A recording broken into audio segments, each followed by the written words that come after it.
Good afternoon, class 7 students. In class 7th maths, today we will start our chapter number 2, which is fractions and decimals. आज class 7th maths में हम chapter number 2 start करेंगे, जिसका name है fractions and decimals. Fractions का name मतलब I think आप सभी को पता होगा। फ्रैक्शंस का मतलब होता है जो टर्म न्यूमरेटर और डिनोमिनेटर के फॉर्म में होती है उसे हम फ्रैक्शन बोलते हैं। Like 3/5 is the fraction, 2/7 is a fraction. And what is decimals? Decimals means जो टर्म पॉइंट के फॉर्म में होती है, लाइक 2.5, 6.2025, 1.395, ये सारी चीज़ें क्या कहलाती हैं? डेसिमल कहलाती हैं। तो आज हम एक्सरसाइज 2.1 स्टार्ट करते हैं। एक्सरसाइज 2.1 का क्वेश्चन नंबर फर्स्ट है, सॉल्व फर्स्ट 2 - 3/5, यानी कि 2 में से आपको 3/5 माइनस करना है।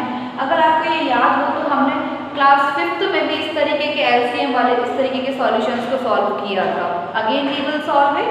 हम सबसे पहले क्या करेंगे? ऑब्वियसली हम सबसे पहले न्यूमरेटर देखते हैं, हम सबसे पहले डिनोमिनेटर देखते हैं। अगर आपका डिनोमिनेटर सेम है तो हम डायरेक्टली एडिशन या सब्ट्रैक्शन कर देते हैं, अदरवाइज हम एलसीएम लेके डिनोमिनेटर को सेव करते हैं। अब 2 को हम क्या लिख सकते हैं? 2/1 - 3/5। 1 और 5 को हम एलसीएम लेंगे। ऑब्वियसली 1 और 5 का एलसीएम लोगे तो आपका आंसर 5 आएगा। अब 2/1 है, 1 में आप किस नंबर का मल्टीप्लाई करोगे कि आपको 5 मिल जाए? तो ऑब्वियसली 1 × 5 इज 5। अब डिनोमिनेटर में 5 का मल्टीप्लाई करते हैं तो हम न्यूमरेटर में भी सेम नंबर का मल्टीप्लाई करते हैं। 2 × 5 = 10, 1 × 5 = 5, तो ये हो जाएगा आपका 10/5। आते हैं अब इस वाले टर्म पे, इस वाले फ्रैक्शन पे 3/5।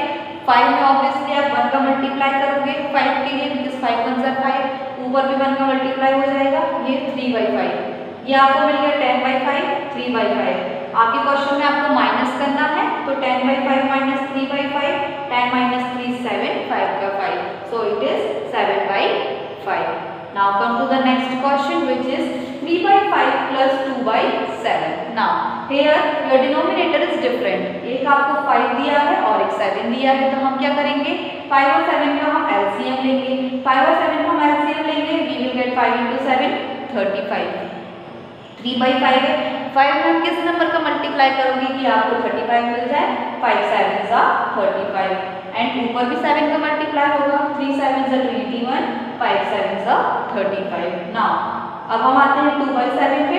7 पे आप किस नंबर का मल्टीप्लाई करोगे कि आपको 35 मिल जाए? 7 5 = 35 एंड 2 5 = 10, तो it will be 10/35 and it will be 21/35। आपको एडिशन का साइन दिया है तो हम इन दोनों का एडिशन कर देंगे। 21/35 + 10/35, तो आपको मिल जाएगा 31/35। Now come to the question number 3, which is 9/11 - 4/15। Again same question है, बस आपको एडिशन की जगह इसमें सब्ट्रैक्शन करना है। हम 11 और 15 का एलसीएम लेंगे। सबसे पहले हमने 11 और 15 का एलसीएम लिया। 3 के टेबल से 15 कट हो जाएगा 5 times, 11 as it is, 3 5 = 15। Then 5 के टेबल से 11 as it is, 5 1 = 5, and then 11 के टेबल से 11 1 = 11। सो 3 × 5 × 3 × 5 × 11 हमें क्या मिल जाएगा? 165। नाउ 9/11, आप 11 आपका डिनोमिनेटर है, 11 में आपको ऐसे नंबर को मल्टीप्लाई करना है कि आपको 165 मिल जाए। 11 में आप 15 का मल्टीप्लाई करोगे तो ऊपर भी 15 का मल्टीप्लिकेशन होगा, तो आपका फ्रैक्शन बन जाएगा 135/165। इन द सेम वे 4/15 है, 15 में आप इस नंबर का मल्टीप्लाई करोगे कि आपको 165 मिल जाए। 15 11 टाइम्स 165, ऊपर भी 11 का मल्टीप्लिकेशन होगा, तो आपका फ्रैक्शन बन जाएगा 44/165। आपको सब्ट्रैक्शन करना है 135 - 44/165, तो आपका आंसर आ जाएगा 91/165। Now come to the next question. Now come to the question number 2। Your question number 2 is arrange in descending order, यानी कि आपको यहाँ पे 3 फ्रैक्शंस दिए हुए हैं, 2/9, 2/3 एंड 8/21।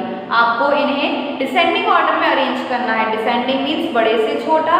ये जो सम है ये ऑलरेडी हम क्लास 5th में सॉल्व कर चुके हैं, एज वेल एज हमने इसे क्लास 6th में भी सॉल्व किया है। Again we are solving it. अब हमें 3 जो फ्रैक्शंस दिए हैं, अगेन हम उनका डिनोमिनेटर देखेंगे। डिनोमिनेटर क्या है? 9 3 and 21। We will take the LCM of 9 3 and 21। हमने 9 3 और 21 का एलसीएम लिया। 1s are 3 and 3 7s are 21. Now again come to 3. 3 1s are 3, 1 का 1 and 3 7 के टेबल 3 के टेबल में 7 नहीं आता तो 7 as it is. Now come to 2 7.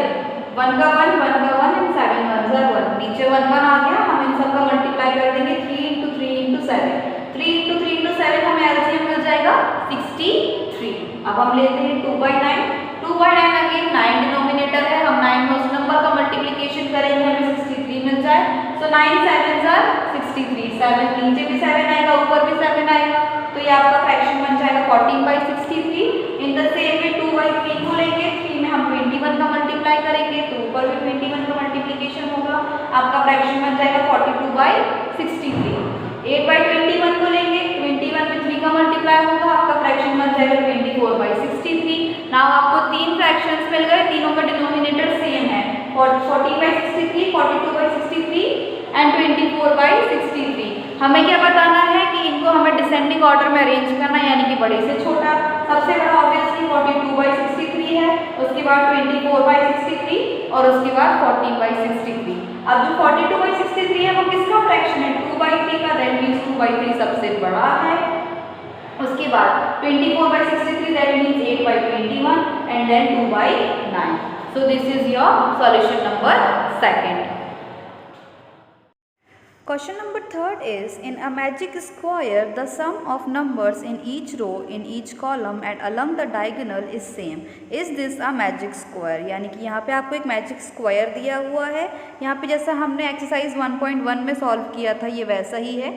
आपको रो ईच कॉलम और ईच डायगोनल में देखना है कि इन फ्रैक्शंस का सम सेम है या नहीं. अगर सारे ही फ्रैक्शंस का सम सेम आता है मतलब ये एक मैजिक स्क्वायर है, अगर नहीं आता है तो ये मैजिक स्क्वायर नहीं है. जैसा कि आपको यहाँ पे फर्स्ट रो दिया हुआ है 4 by 11 plus 9 by 11 plus 2 by 11, इसका सम आ गया 15 by 11. अब हम सेकेंड रो देखते हैं 3 by 11 plus 5 by 11 plus 7 by 11. 3 plus 5 8 and 8 plus 7 will be 15. So answer will be 15 by 11. ये भी सेम है. Now come to the third row which is 8 by 11 plus 1 by 11 plus 6 by 11. 8 plus 1 is 9 and 9 plus 6 is 15. So again तीनों रोज का जो सम है वो तो आपका 15 by 11 आ गया. अब हम देखते हैं कॉलम्स. फर्स्ट कॉलम हम देखते हैं 4 by 11 plus 3 by 11 plus 8 by 11. 4 plus 3 7 and 7 plus 8 15. इसका आंसर भी 15 by 11 है. Now 9 second column 9 by 11 plus 5 by 11 plus 1 by 11. 9 plus 5 14 plus 1 15 by 11. इस कॉलम का सम भी 15 by 11 है. अब हम देखते हैं third column 2 by 11 plus 7 by 11 plus 6 by 11. 2 plus 7 9 and 9 plus 6 15, तो ये भी 15 by 11 होगा. अब हम फर्स्ट डायगोनल देख लेते हैं 4 by 11 plus 5 by 11 plus 6 by 11. 4 plus 5 9 and 9 plus 6 15 by 11. And फिर second diagonal 2 by 11 plus 5 by 11 plus 8 by 11. 2 plus 5 7, 7 plus 8 15. यानी कि इस स्क्वायर के सारे रोज, सारे कॉलम्स और सारे डायगोनल्स का सम 15 by 11 है. तो ये आपका क्या हो जाएगा? ये आपका हो जाएगा मैजिक स्क्वायर. ओके. अब इसके आगे के जो सम्स हैं हमारे इस चैप्टर के, इस एक्सरसाइज के, वो हम अपनी नेक्स्ट लाइव क्लास में सॉल्व करेंगे. Thank you and have a nice day.